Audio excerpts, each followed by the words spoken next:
So I just posted something. I just posted it um, about the data centers, and I think I got into religion a bit, um, which could be a touchy subject, because I know religion has these mystical truths that people take as um, very point blank, um, and there's not a whole lot of um, there's not a whole lot of digging deeper into what it could possibly mean on a real level. We take it as there's a story of an individual who is the savior, the one and only savior of all of the universes, of all of the aliens, of all of the animals, of the worms. Because if we need salvation, don't the worms need salvation too? Parasites and beetles and caterpillars, um, don't all of them need salvation? If we need salvation, then surely the ones that we step on because they're so small, they also need salvation. So we're not just talking about one individual who has saved all humans, but also all animals, and also all of the worms and the creeping things, and also the bacteria, and also the viruses, and all of the elements themselves that are getting polluted, full circle, by the AI data centers. Okay. But I kind of want to go on to religion and spirituality because that's where my head just naturally goes. Um, I don't think we think about it enough. If we have a single individual that has saved humanity, animals as lions, zebras, giraffes, monkeys, um, all of the animals, all of the plants. He saved the plants from going to hell. Does that sound crazy? That doesn't sound crazy. Does it sound crazy? It might sound crazy. But if we're talking about, excuse me, I got something going on my tablet here.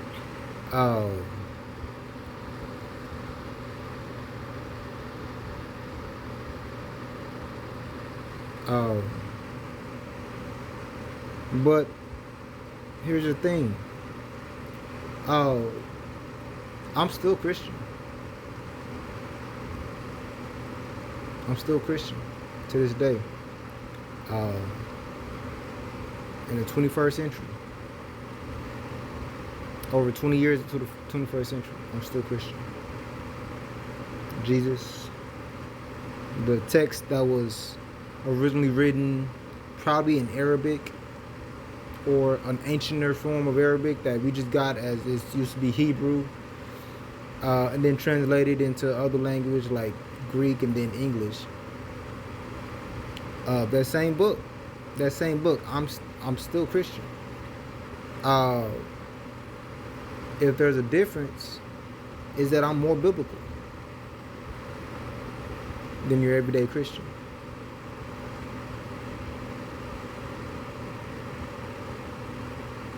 Yeah. Because mainstream Christians are not very biblical. They're very Christian, but they're not very biblical. And I think that's our difference. Is because if I'm going to take one book, a single book, a single text, in all of its essence, and say, this is mine, this is one I'm going to follow, I'm going to read the whole thing. And the individual scriptures and words that are presented in that book, I'm going to say, hey, I got to figure out what this means. If it says this, I'm going to take this for what it is. If it says that Jesus came down and he said, look, you say that I'm a blasphemer. I blaspheme because I say that I and the Father are one. I'm in communion with the Father. Right? If he says I'm in communion with the Father and I and the Father are one, then I'm being persecuted because of that. But I know your laws. I know your ancient laws. The text that you claim to live by and the text that you claim to live by says that you are gods. So if your text says that you are gods, how is me saying that I'm a god is a problem? Right? Now get it. I know that the Bible has been translated over into other languages. It's been distributed massively over time. And we have humongous churches now. We don't have, it's a church of 10 people. That they're faithful, they're believing, they follow it to the script. Or we have a temple of 34 people. They're believers. They follow it. They take all the sacraments. They take them seriously. They rest on the Sabbath. They don't work in the world of mammon like the rest of the world. But that's not the case. We have churches of thousands. You know, I would say like some of these churches, you can fit like 700-800 people in them. And they have multiple services every week just to fit everybody's schedule. So you have thousands of members that are coming to these churches, the single churches, in 1 week, right? And it's not an intimate, but it's not an intimate system. It's a system for the masses, which, if you know anything about large groups of people,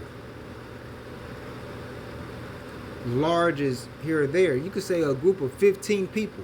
You take 15 people. I'll leave the stretch it out a little bit. You take 40 people. Get them in a big enough room so they're not all crowded. But you take 40 people and you put them all in a room and get them to agree on one single thing and see how hard it is. So you got to imagine these pastors, because all these big churches, they have one single pastor. Yeah, they have some other guys in the background and this and that, but they have one leader. And he's teaching these thousands of people every week of his entire life. And that's how he makes his money. That's how he feeds his family. That's how he sends his kids off to colleges and helps them buy houses and all this other stuff. They're not going to agree on one thing. So he can't get very specific. All that to say, religion has been made for the masses. And it wasn't supposed to be that. It was supposed to be for like a certain group of people who could understand what they're talking about. And not everybody can do that. Right? A certain group of people who could understand a higher knowledge. That when I say I and the Father are one, that could just be about the higher self. Right? Right? So if I say I and the Father are one, I could be talking about my higher self. Or the Most High, it could be about my highest self. The highest self that I could possibly become now. Because I'm already talking about my higher self. Why not talk about my highest self? Right? And that could be I and the Father are one. Then the Son could just be me.